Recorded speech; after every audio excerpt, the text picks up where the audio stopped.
نحمده ونصلي على رسوله الكريم أما بعد فأعوذ بالله من الشيطان الرجيم بسم الله الرحمن الرحيم قد سمع الله قول التي تجادلك في زوجها وتشتكي إلى الله والله يسمع تحاوركما صدق الله العظيم۔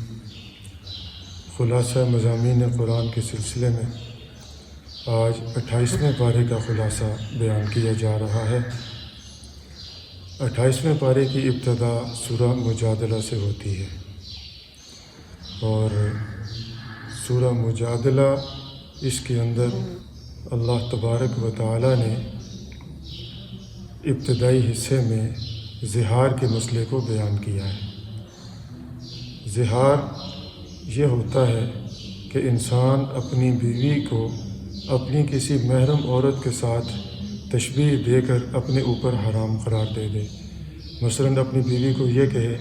کہ تو میرے اوپر میری ماں کی طرح حرام ہے، یا تو میرے اوپر میری بہن کی طرح حرام ہے، یعنی ان کے ساتھ تشبیہ دی جائے حرمت میں، جس طرح میری ماں میرے اوپر حرام ہے اسی طرح تو میرے اوپر حرام ہے۔ اور پہلے زمانہ جاہلیت میں یہ ہوتا تھا کہ اگر کوئی شخص اپنی بیوی سے زہار کر لیتا، اس طرح کے الفاظ کہہ دیتا، تو وہ ہمیشہ ہمیشہ کے لیے اس کے اوپر حرام ہو جایا کرتی تھی، اور دوبارہ پھر ان کا آپس میں رجوع کا کوئی صورت نہیں ہوتی تھی۔ اور یہ جو صورت نازل ہوئی یہ ایک واقعے کے پس منظر میں نازل ہوئی۔ حضرت خولہ بنت ثعلبہ رضی اللہ تعالی عنہ، ان کے شوہر تھے حضرت اوس بن صامت رضی اللہ تعالی عنہ۔ تو حضرت اوس بن صامت رضی اللہ تعالی عنہ بوڑھے تھے، اور حضرت خولہ رضی اللہ تعالی عنہ کے جو بچے تھے ان سے وہ چھوٹے تھے۔ حضرت اوس بن صامت نے ایک دفعہ جذبات میں آ کر حضرت خولہ بنت ثعلبہ سے زہار کر لیا، اور حضرت خولہ بنت ثعلبہ یہ مسئلہ لے کر آپ صلی اللہ علیہ وسلم کی خدمت میں حاضر ہوئیں، اور آ کے آپ سے اس مسئلے پر انہوں نے بحث کی، اور انہوں نے عرض کیا کہ یا رسول اللہ، آپ اس مسئلے کا کوئی حل نکالیں، کیونکہ ہمارے بچے چھوٹے ہیں اور میرے خامند بوڑھے ہیں، تو یہ بہت نقصان ہو جائے گا ہمارا۔ لیکن آپ صلی اللہ علیہ وسلم نے فرمایا کہ ابھی تک اس معاملے میں کوئی اللہ پاک نے حکم نازل نہیں کیا ہے، اور ہو سکتا ہے کہ تم اس کے اوپر جو ہے وہ حرام ہو گئی ہو اور تم اس سے علیحدہ رہو۔ تو حضرت خولہ بنت ثعلبہ رضی اللہ تعالی عنہ نے آپ صلی اللہ علیہ وسلم سے دوبارہ اس مسئلے پر بحث کی اور اصرار کیا کہ اس مسئلے کا کوئی حل نکالیں، اور پھر انہوں نے اللہ تبارک و تعالیٰ سے فریاد بھی کی کہ اے اللہ، آپ ہی اس مسئلے کا کوئی حل نکالیں، میں آپ سے فریاد کرتی ہوں۔ تو اسی کو اللہ تبارک و تعالیٰ نے یہاں نقل کیا کہ قد سمع اللہ قول التی تجادلک فی زوجہا، کہ اللہ تبارک و تعالیٰ نے سن لی ہے بات اس عورت کی جو آپ سے بحث کر رہی ہے اپنے خامند کے بارے میں، وتشتکی الی اللہ، اور اللہ سے شکوہ بھی کر رہی ہے، فریاد کر رہی ہے، واللہ یسمع تحاورکما، اور اللہ تبارک و تعالیٰ نے تمہاری بات چیت کو سن لیا ہے، اور اللہ تبارک و تعالیٰ سننے والا ہے اور جاننے والا ہے۔ تو پھر آگے اللہ تبارک و تعالیٰ نے زہار کے مسئلہ کو بیان کر دیا کہ الذین یظاہرون منکم من نسائہم ما ہن امہاتہم ان امہاتہم الا اللائی ولدنہم، کہ جو اپنی بیویوں سے زہار کرتے ہیں تو ان کے زہار کرنے کی وجہ سے وہ بیویاں ان کی مائیں نہیں بن جاتی، اس لیے کہ ان کی مائیں وہی ہوتی ہیں جنہوں نے ان کو جنا ہوتا ہے۔ وَإِنَّهُمْ لَيَقُولُونَ مُنْكَرًا مِنَ الْقَوْلِ وَزُورًا، اور یہ جو اپنی بیوی کو ماں کی طرح کہہ رہے ہیں تو یہ ایک ناپسندیدہ اور جھوٹی بات کہہ رہے ہیں۔ بیوی بیوی رہتی ہے، وہ کبھی ماں نہیں بن سکتی۔ البتہ اس مسئلے میں جو ہے پھر آگے اللہ تبارک و تعالیٰ نے اس کا کفارہ بیان کیا کہ یہ کفارہ دے کر دوبارہ سے یہ لوگ میاں بیوی کی طرح رہ سکتے ہیں، اور یہ حرمت عارضی ہوتی ہے۔ جب کفارہ ادا کر دیا جاتا ہے تو اس کے بعد یہ حرمت ختم ہو جاتی ہے، اور دوبارہ سے آپس میں میاں بیوی کی طرح رہ سکتے ہیں اور حقوق زوجیت ادا کر سکتے ہیں۔ تو اللہ تبارک و تعالیٰ نے پھر اگلی آیت کے اندر اس کا کفارہ بیان فرما دیا کہ پہلا نمبر پر کہ اگر کسی شخص کے پاس استطاعت ہے تو وہ غلام آزاد کرے۔ غلام آزاد کر دیا، اس کے بعد آپس میں میاں بیوی کی طرح رہ سکتے ہیں۔ اور اگر غلام نہیں ہے، جیسا کہ آج کل ہمارے زمانے میں غلام نہیں پائے جاتے، تو پھر کیا ہوگا؟ تو دوسرے نمبر پہ کفارہ ہے 2 مہینے کے لگاتار روزے، کہ 2 مہینے کے لگاتار روزے رکھے گا۔ اگر تو وہ چاند کی یکم سے شروع کرے گا تو پھر 2 مہینے پورے کرے گا، چاہے وہ اس میں 29 کا ہو، وہ بھی مہینہ شمار ہوتا ہے۔ البتہ اگر چاند کی یکم سے کفارہ نہیں شروع کر رہا تو پھر اس کو 30 کے 2 مہینے پورے کرنے ہیں، یعنی 60 دن روزے رکھنے پڑیں گے لگاتار، اور ان 60 دنوں میں اپنی بیوی کے ساتھ تعلق قائم نہیں کر سکتا۔ اور اگر غلطی سے ایک روزہ چھوٹ گیا تو نئے سرے سے کفارہ دوبارہ شروع کرنا پڑے گا، اور اگر اس دوران بیوی کے پاس چلا گیا تو پھر بھی کفارہ نئے سرے سے شروع کرنا ہوگا۔ اور اگر اس کی طاقت نہیں ہے، بوڑھا ہے انسان اور کمزور ہے کہ 2 مہینے کے روزے برداشت نہیں کر سکتا، تو پھر اللہ تبارک و تعالیٰ نے تیسرا کفارہ بیان کیا کہ پھر فَلَمْ يَسْتَطِعْ فَإِطْعَامُ 60 مسکینہ، تو پھر 60 مسکینوں کو 2 وقت کا پیٹ بھر کر کھانا کھلانا ہوگا۔ تو یہ 3 قسم کے کفارے بیان ہوئے، ان میں سے ایک تو فی زمانہ نہیں پایا جاتا، البتہ 2 کفارے یعنی آج کل کے زمانے میں پہلے نمبر پر جو کفارہ ہے وہ ہے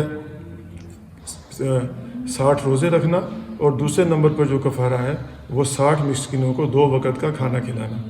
اور اگر کوئی شخص رمضان کے روزے رکھ سکتا ہے، صحت مند ہے، تو اس کو روزے ہی رکھنا ہوں گے، اور اگر کوئی شخص بیمار ہے، بوڑھا ہے یا کمزور ہے اور روزے برداشت نہیں کر سکتا، تو اس کے لیے پھر ہے کہ وہ 60 مسکینوں کو 2 وقت کا کھانا کھلا سکتا ہے۔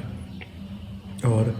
اس میں زہار کے لیے یہ ضروری ہے کہ بیوی کو اپنی کسی محرم کے ساتھ تشبیہ دی جائے۔ اگر تشبیہ نہیں دی گئی اور صرف یہ کہا کہ تو میری ماں ہے، تو میری بہن ہے، تو اس سے کچھ نہیں ہوتا۔ یہ فقہاء نے باقاعدہ لکھا ہے کہ اذا قال لها انت امی ونوى به الطلاق فهو باطل لانه کذب، کہ اگر کسی شخص نے اپنی بیوی کو کہا کہ تو میری ماں ہے، تو یہ اور ساتھ اس نے طلاق کی نیت بھی کر لی، تو بھی طلاق اسے واقع نہیں ہوتی، اس لیے کہ یہ جھوٹ بول رہا ہے، وہ اس کی ماں نہیں ہے۔ اور زہار تب بنے گا جب یہ کہے گا تو میری ماں کی طرح مجھ پر حرام ہے۔ تو جس طرح میری ماں حرام ہے تو ماں کے ساتھ حرمت میں تشبیہ دے گا تو زہار بنے گا۔ تو خالی تو میری ماں ہے، تو میری بہن ہے، اس سے کچھ نہیں ہوتا۔ اور کئی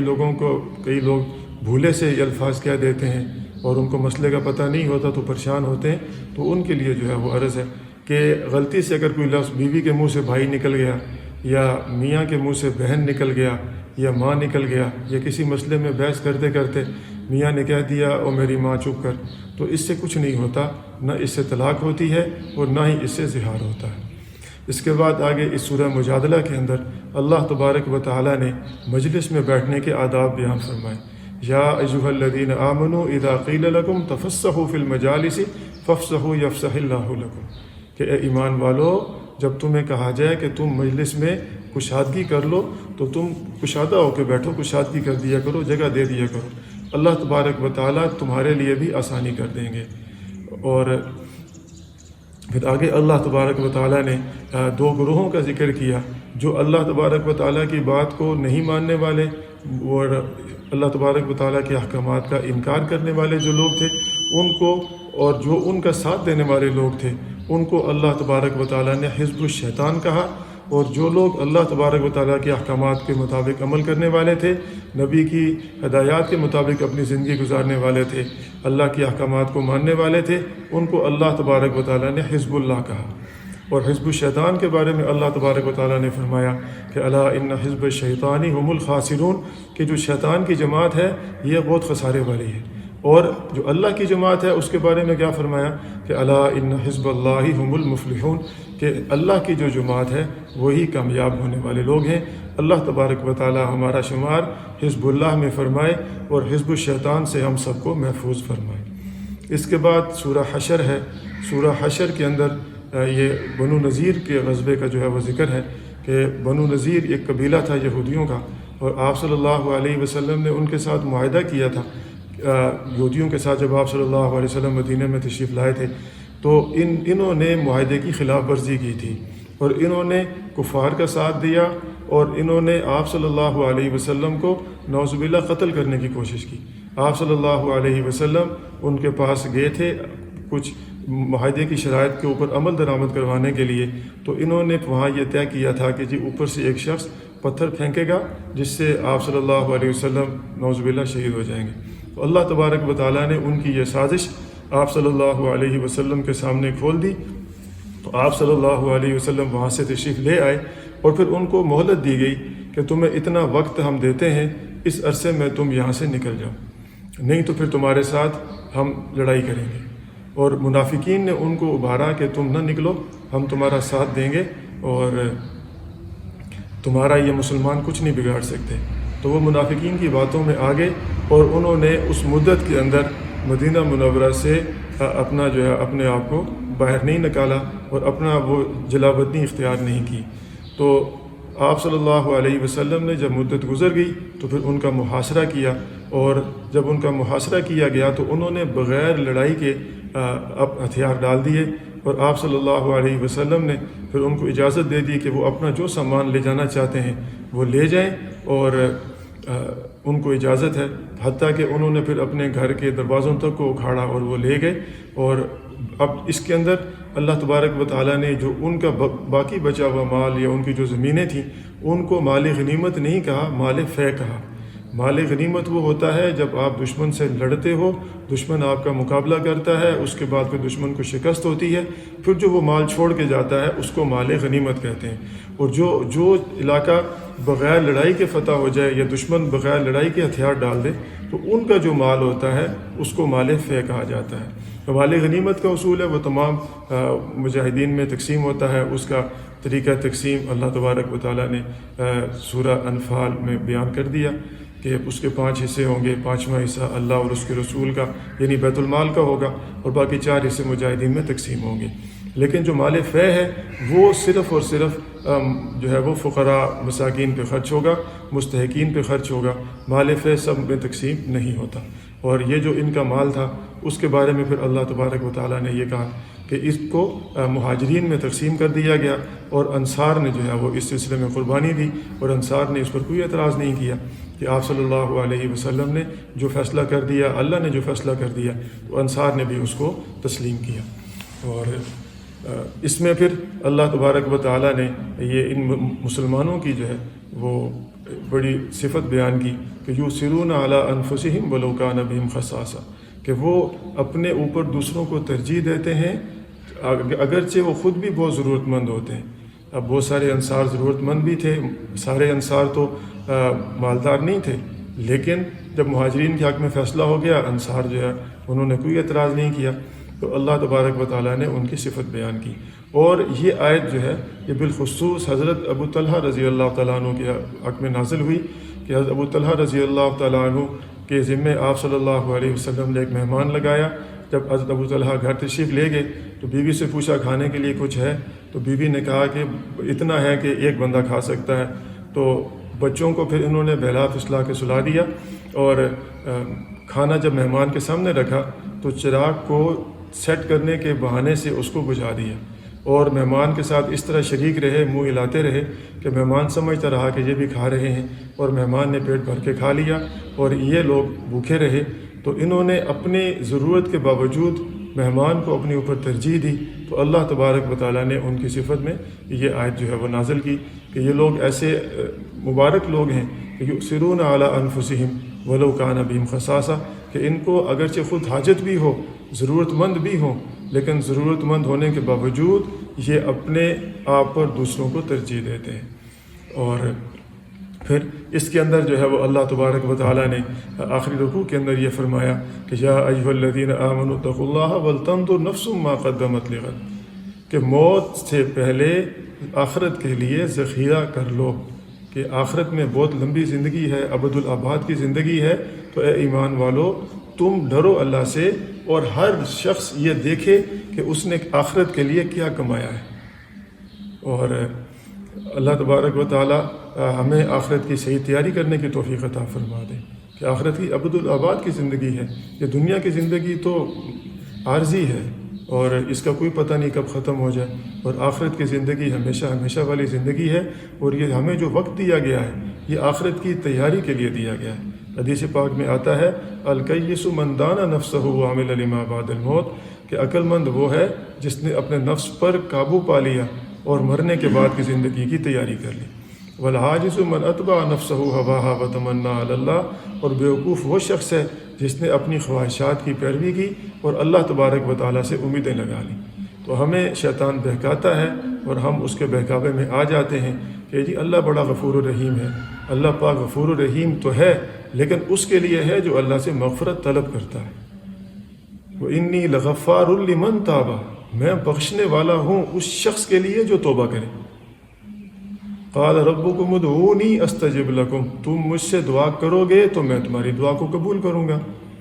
لیکن دوسری جگہ فرما دیا انلزمکموہا وانتم لہا کارہون، کہ کیا ہم تمہیں زبردستی ہدایت دے دیں جبکہ تم ہدایت کو پسند ہی نہ کرو۔ تو اللہ زبردستی ہدایت نہیں دیا کرتے۔ ویہدی الیہ من ینیب، جو بھی اللہ کی طرف رجوع کرے گا اللہ تبارک و تعالیٰ اس کو ہدایت دیں گے۔ اس لیے شیطان کے بہکاوے میں نہ آئیں، بلکہ آخرت کی تیاری کریں اور اپنے آپ کو عقل مندوں میں شمار کرائیں، بیوقوفوں کی فہرست سے اپنے آپ کو نکالیں۔ اس کے بعد آگے سورہ ممتحنہ ہے۔ سورہ ممتحنہ یہ صلح حدیبیہ کے بعد فتح مکہ سے پہلے نازل ہوئی، اور اس میں جو بیان کیا گیا ہے کہ اے ایمان والو تم اللہ کے دشمنوں کے ساتھ دوستی نہ رکھو، تو یہ ایک واقعے کے پس منظر میں یہ صورت نازل ہوئی۔ اور واقعہ کچھ یوں تھا کہ جب آپ صلی اللہ علیہ وسلم کو معلوم ہوا کہ قریش مکہ نے معاہدے کی خلاف ورزی کی ہے، تو آپ صلی اللہ علیہ وسلم نے پھر مسلمانوں کو تیار کیا اور اس سارے معاملے کو خفیہ رکھا، اور کہ ہم بے خبری میں جا کر ان کے اوپر حملہ کر دیں گے تاکہ بغیر کسی بڑی خون ریزی کے مکہ اللہ پاک فتح کرا دیں۔ تو حضرت حاطب بن نبی بلتا، یہ ان کا خاندان مکہ میں تھا۔ اصل میں یہ یمن کے رہائشی تھے اور مکہ میں آ کر آباد ہوئے تھے، تو ان کے بیوی بچے مکے میں تھے،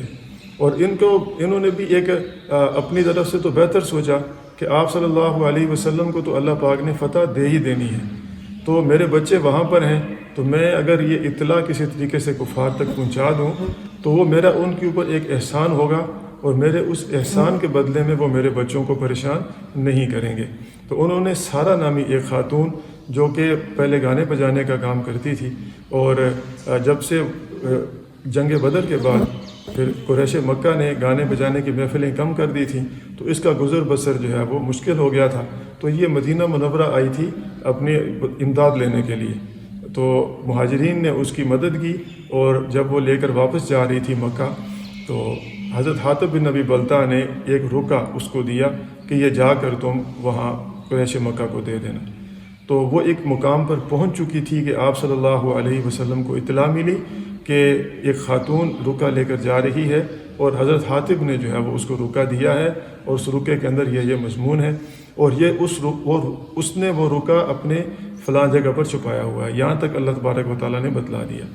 تو حضرت علی رضی اللہ تعالیٰ عنہ کے ساتھ 2 صحابی اور بھیجے، اور انہوں نے جا کر اس خاتون کو پکڑ لیا، اور پھر اس سے وہ اس خط کی بارے میں مطالبہ کیا۔ تو پہلے تو اس نے انکار کیا، تو پھر جب انہوں نے سختی کی تو وہ مان گئی، اور اس نے نکال کے دے دیا، اور اس کو بھی لے آئے مدینہ منورہ۔ آپ صلی اللہ علیہ وسلم کے سامنے حضرت حاتم کو بھی بلایا گیا،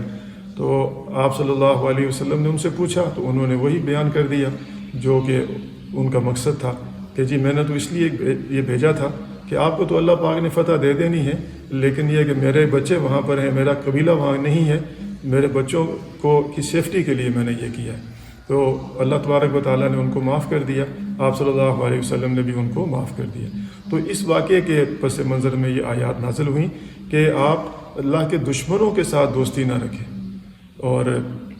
لا تتخذوا عدوی وعدوکم اولیاء تلقون الیہم بالمودہ وقد کفروا بما جاءکم من الحق، کہ جو تمہارے پاس حق آیا ہے اس کا انہوں نے انکار کیا ہے، اور وہ تمہارے پاس جو حق آیا اس کا انکار کر رہے ہیں، اور تم ان کے ساتھ محبت کی پینگیں بڑھا رہے ہو۔ تو جو اللہ کا دشمن ہے اس کے ساتھ دوستی نہ لگاؤ۔ اور پھر آگے اللہ تبارک و تعالیٰ نے یہ بتلایا کہ وہ کفار جو کہ مسلمانوں کے خلاف لڑتے نہیں ہیں، مسلمانوں کو کسی قسم کا نقصان نہیں پہنچاتے، لا ينهاكم الله عن الذين لم يقاتلوكم في الدين ولم يخرجوكم من دياركم ان تبروہم وتقسطوا الیہم، کہ وہ کفار جنہوں نے تمہیں اپنے گھروں سے نہیں نکالا اور جنہوں نے تمہارے ساتھ لڑائی نہیں کی، ان کے ساتھ تو اللہ تبارک و تعالیٰ تمہیں منع نہیں کرتا اس بات سے کہ تم ان کے ساتھ اچھا سلوک کرو اور ان کے ساتھ تم انصاف کا معاملہ کرو۔ اللہ تبارک و تعالیٰ انصاف والے لوگوں کو پسند کرتے ہیں۔ پھر اس کے بعد اللہ تبارک و تعالیٰ نے آگے عورتوں کے حوالے سے کچھ مسائل بیان کیے کہ اذا جاءکم المؤمنات مہاجرات فامتحنوہن۔ اب صلح حدیبیہ کے موقع پر کچھ شرائط یہ رکھی گئی تھی کہ جو بھی مکہ سے مسلمان ہو کر مدینہ جائے گا تو وہاں سے پھر مسلمان اس کو واپس بھیج دیں گے۔ تو یہ آیات نازل ہوئیں اس میں کہ جو عورتیں مسلمان ہو کے آئیں گی اور پہلے تو ان کا امتحان لیا جائے گا کہ واقعی وہ پکے دل سے مسلمان ہو کے آئی ہیں، تو جب وہ اپنا آپ کو پکا مسلمان ثابت کر دیں گی تو پھر ان عورتوں کو کافروں کے پاس واپس نہیں بھیجا جائے گا، اس لیے کہ اب وہ مسلمان ہو چکی ہیں اور مسلمان عورت کسی مشرک کے نکاح میں نہیں رہ سکتی۔ اور اس آیت میں اللہ تبارک و تعالیٰ نے مشرکین کا مسلمانوں سے نکاح کے معاملے کو بیان کیا کہ نہ تو کوئی مشرک عورت مسلمان مرد کے نکاح میں رہ سکتی ہے اور نہ ہی کوئی مسلمان عورت کسی مشرک مرد کے نکاح میں رہ سکتی ہے۔ اور پھر جو عورتیں مکہ سے مسلمان ہو کے آ رہی تھیں ان کے بارے میں پھر یہ ہوا کہ مسلمان اگر ان کے ساتھ نکاح کرنا چاہیں تو پھر ان کا حق مہر ان کے پچھلے خامندوں کو ادا کر دیں، ان کا حق مہر ان کے پچھلے خامندوں کو ادا کر دیں۔ یہ ایک رعایت رکھی گئی اس لیے کہ اس میں چونکہ صلح حدیبیہ کے بعد کے یہ واقعات تھے تو پھر ان کے ساتھ بھی یہ رعایت رکھی گئی کہ جو حق مہر انہوں نے ان کو دے رکھا ہے وہ حق مہر جو ہے وہ ادا کر دیں تاکہ جو ہے وہ ان کے ساتھ بھی زیادتی نہ ہو اور مسلمان مرد ان کے ساتھ نکاح کر سکتے ہیں۔ اور اگر کوئی عورت مسلمان ہو جاتی ہے تو اگر تو اس کی عدت کے دوران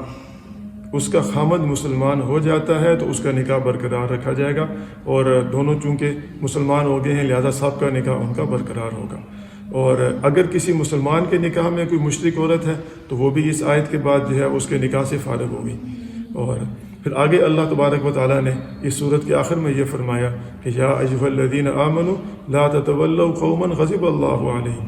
قد یئسوا من الآخرۃ کما یئس الکفار من اصحاب القبور، کہ اے ایمان والو تم ایسی قوم کے ساتھ دلی دوستی نہ لگاؤ جن پر اللہ تبارک و تعالیٰ کا غضب نازل ہوا۔ اور دلی دوستی یہاں منع کیا گیا ہے، باقی کفار کے ساتھ معاشرت بھی جائز ہے، یعنی آپ ان کے ساتھ رہ سکتے ہیں، ایک جگہ پر کافر بھی رہتے ہیں آپ بھی رہتے ہیں تو ان کے ساتھ رہنا سہنا ٹھیک ہے۔ اگر ان کو کوئی تکلیف ہوتی ہے تو آپ ان کی مدد بھی کر سکتے ہیں، اس کو مواسات کہتے ہیں، اور ان کے ساتھ آپ معاملات بھی کر سکتے ہیں، خرید و فروخت کا معاملہ ہے اور جو بھی معاملات ہیں وہ کر سکتے ہیں۔ بس دلی دوستی سے منع کیا گیا ہے کہ ایسی دلی دوستی کہ آپ کو اپنے ایمان جانے کا خطرہ ہو تو اس سے جو ہے وہ منع کیا گیا۔ اس کے بعد سورہ صف ہے۔ سورہ صف کے اندر اللہ تبارک و تعالیٰ نے مسلمانوں کو جہاد کی ترغیب دی، اور جہاد چونکہ صف بنا کر ہوتا تھا تو اس میں جو ہے وہ صف کا ذکر آیا، تو اسی مناسبت سے اس سورت کا نام سورہ صف رکھا گیا ہے۔ اور اس میں شروع میں اللہ تبارک و تعالیٰ نے فرمایا کہ یا ایھا الذین آمنوا لم تقولون ما لا تفعلون، کہ اے ایمان والو تم وہ بات کیوں کہتے ہو جو تم کرتے نہیں، یعنی قول اور فعل میں تضاد نہیں ہونا چاہیے، جو کہو وہی کرو، منہ سے کچھ کہو اور کرو کچھ، یہ اللہ تبارک و تعالیٰ کو پسند نہیں ہے۔ اور پھر اللہ تبارک و تعالیٰ نے آگے ایک نفع بخش تجارت کے بارے میں بتلایا کہ یا ایھا الذین آمنوا هل ادلکم علی تجارۃ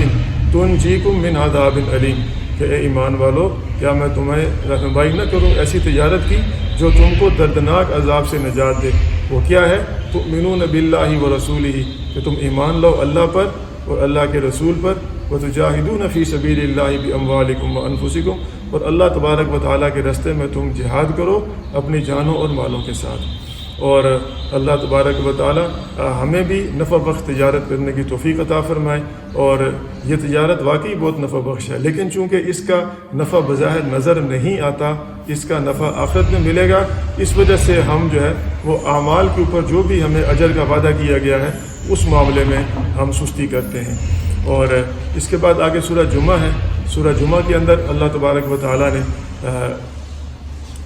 جمعے سے متعلق آداب بیان کیے اور اسی مناسبت سے اس کا نام جمعہ رکھا گیا۔ اللہ تبارک و تعالیٰ نے فرمایا کہ یا ایھا الذین آمنوا اذا نودی للصلاۃ من یوم الجمعہ، کہ جب جمعے کی اذان ہو جائے، جمعے کے لیے اذان دی جائے، جمعے کے دن نماز کے لیے بلایا جائے تو فاسعوا الی ذکر اللہ، تم دوڑو اللہ کے ذکر کی طرف، وذروا البیع، اور خرید و فروخت کو چھوڑ دو۔ تو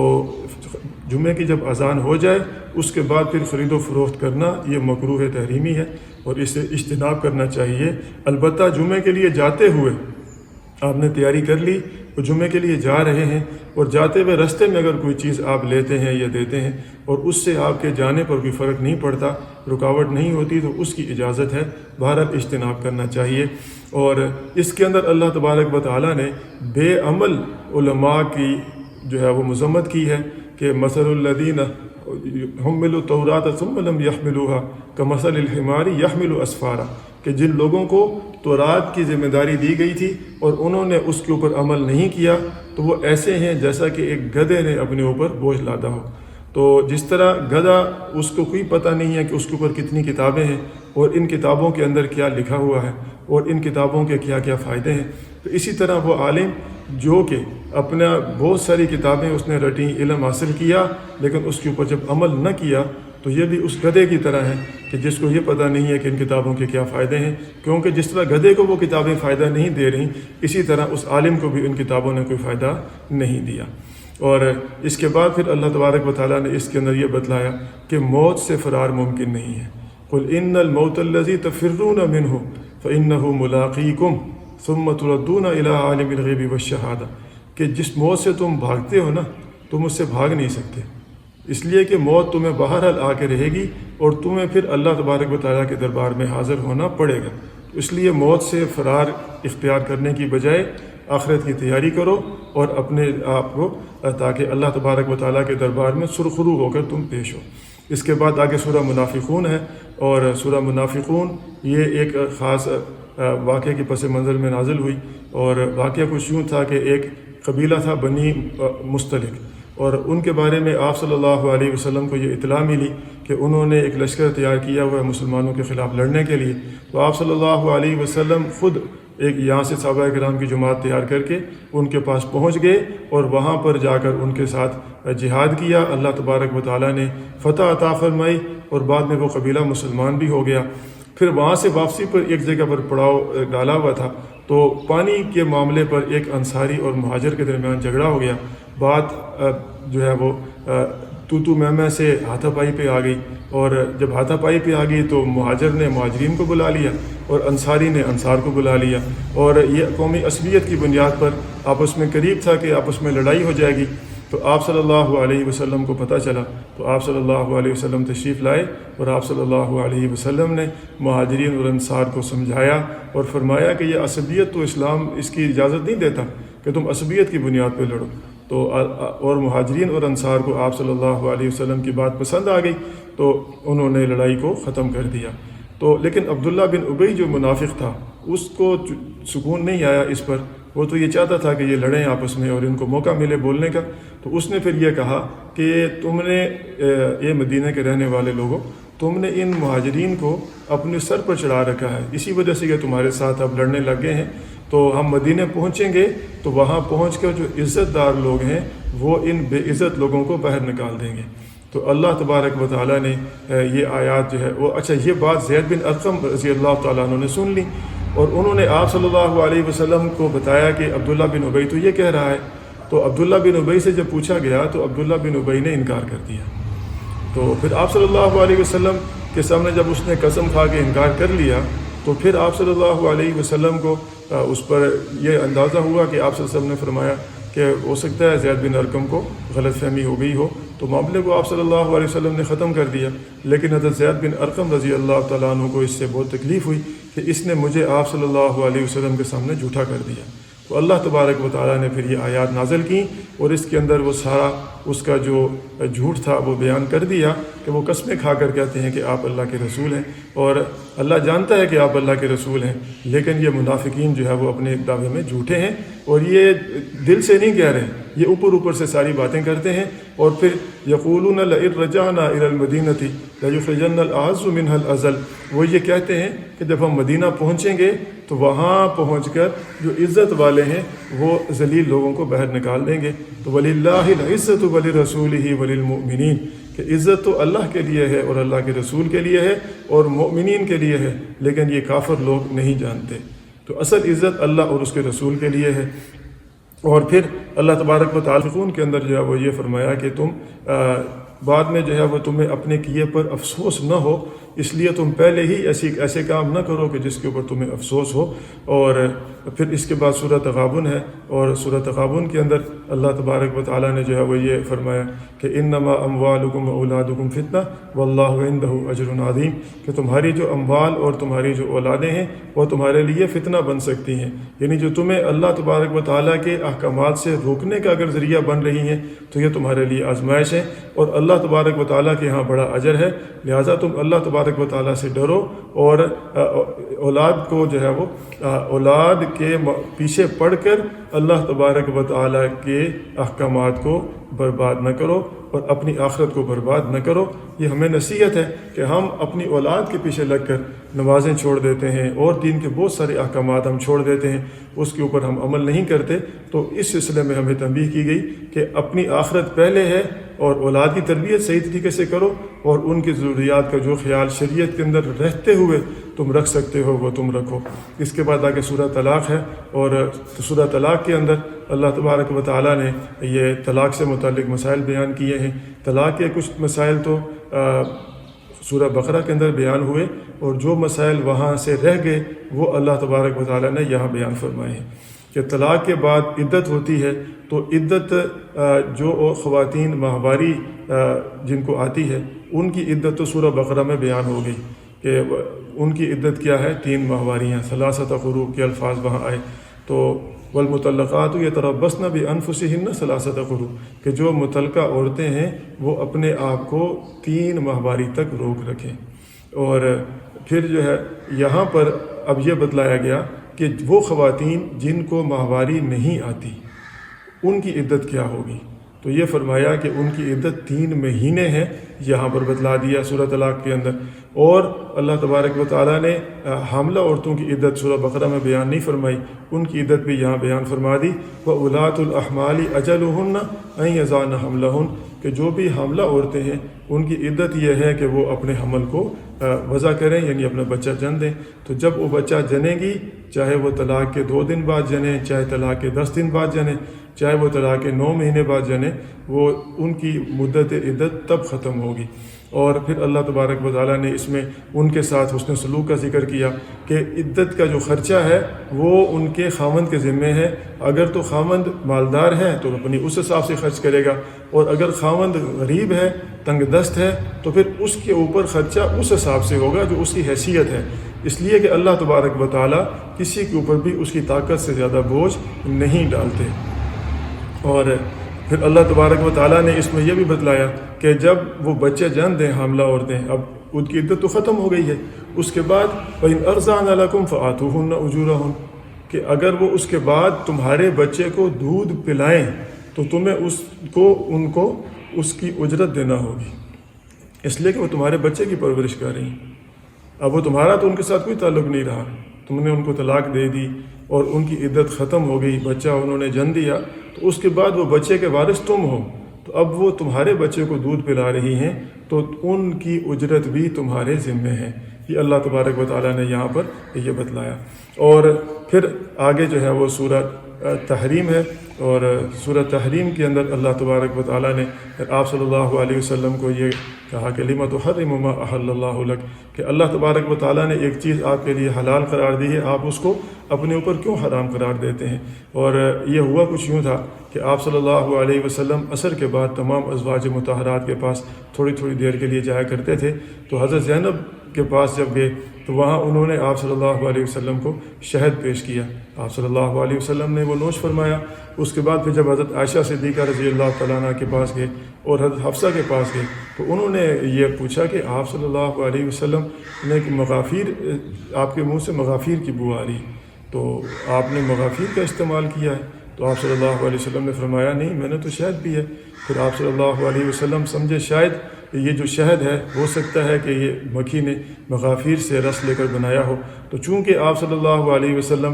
کہ وہ یہ ناگوار ہوتا تھا کہ ان سے آپ صلی اللہ علیہ وسلم سے کوئی اس طرح کی کراہیت دوسروں کو محسوس ہو، تو آپ صلی اللہ علیہ وسلم نے قسم کھا لی کہ میں شہد نہیں کھاؤں گا۔ تو اس تنبیہ میں اللہ تبارک و تعالیٰ نے یہ آیات نازل فرمائیں اور کہا کہ اللہ تبارک و تعالیٰ نے ایک چیز آپ کے لیے حلال قرار دی ہے تو آپ اس کو کیوں اپنے اوپر حرام کر رہے ہیں، اور پھر حکم دیا کہ آپ اس قسم کو توڑ دیں اور اس کا کفارہ ادا کریں۔ اور پھر حضرت حفصہ رضی اللہ تعالیٰ عنہ کو یہ آپ صلی اللہ علیہ وسلم نے فرمایا تھا کہ میں شاید قسم ان کے سامنے کھائی تھی اور کہا تھا کہ میں شاید نہیں کھاؤں گا، لیکن آپ نے کسی کو بتلانا نہیں ہے۔ تو انہوں نے دوسری حضرت عائشہ صدیقہ کو بتلا دیا اور اللہ تبارک و تعالیٰ نے یہ بات آپ کو بھی بتلا دی اور آپ نے یہ ان کو جتلا دیا کہ یہ مجھے پتہ چل گیا ہے۔ انہوں نے پوچھا کس نے بتایا آپ کو؟ تو آپ نے فرمایا نبأنی العلیم الخبیر، مجھے اس ذات نے بتلایا ہے جو سب کی خبر رکھتا ہے اور سب کو جانتا ہے۔ اور اسی صورت کے اندر اللہ تبارک و تعالیٰ نے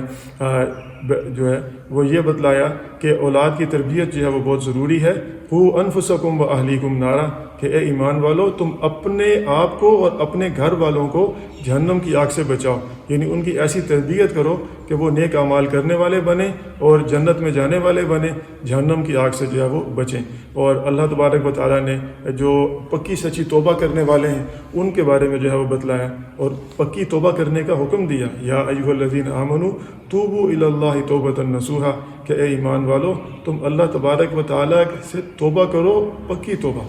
اور پکی توبہ کے فائدہ کیا ہوگا کہ اللہ تبارک و تعالیٰ تمہارے گناہوں کو معاف کر دیں گے اور تمہیں جنت میں داخل کر دیں گے۔ اور آخر میں جو ہے اللہ تبارک و تعالیٰ نے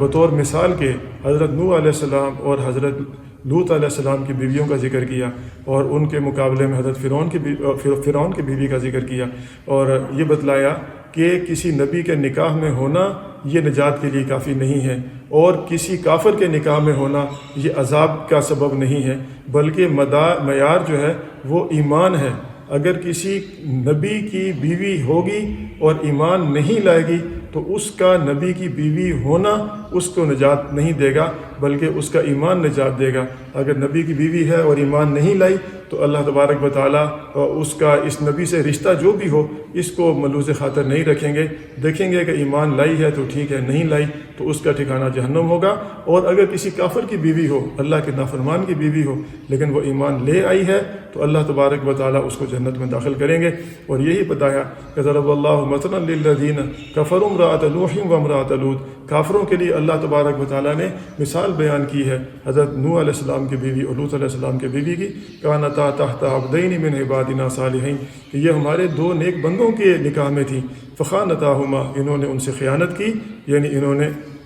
ان کی بات کو نہیں مانا، تو فلم یغنیا عنہما من اللہ شیئا، اور پھر ان کا نبی کے نکاح میں ہونا اس چیز نے ان کو کوئی فائدہ نہیں دیا۔ وقیل ادخلوا النار مع الداخلین، اور ان کو کہا گیا کہ تم جہنم میں داخل ہو جاؤ، جو اس میں داخل ہونے والے ہیں تمہارے ساتھی ان کے ساتھ۔ وضرب اللہ مثلا للذین آمنوا امرأۃ فرعون، اور اللہ تبارک و تعالیٰ نے مثال بیان کی ہے ان ایمان والوں کے لیے فرعون کی بیوی کی کہ اذ قالت رب ابن لی عندک بیتا فی الجنہ، کہ جب انہوں نے کہا کہ اے میرے رب میرے لیے جنت میں گھر بنا، وَنَجِّنِي مِن فِرْعَوْنَ وَعَمَلِهِ وَنَجِّنِي مِنَ الْقَوْمِ الظَّالِمِينَ، اور فرعون سے اور اس کے ظلم سے تو مجھے نجات دے اور یہ ظلم کرنے والی جو قوم ہے ان سے نجات دے۔ تو اللہ تبارک و تعالی ہمیں بھی قرآن پاک کو سمجھنے کی اور اس کے منشا کے مطابق عمل کرنے کی توفیق عطا فرمائے۔ وآخر دعوانا ان الحمد للہ رب العالمین۔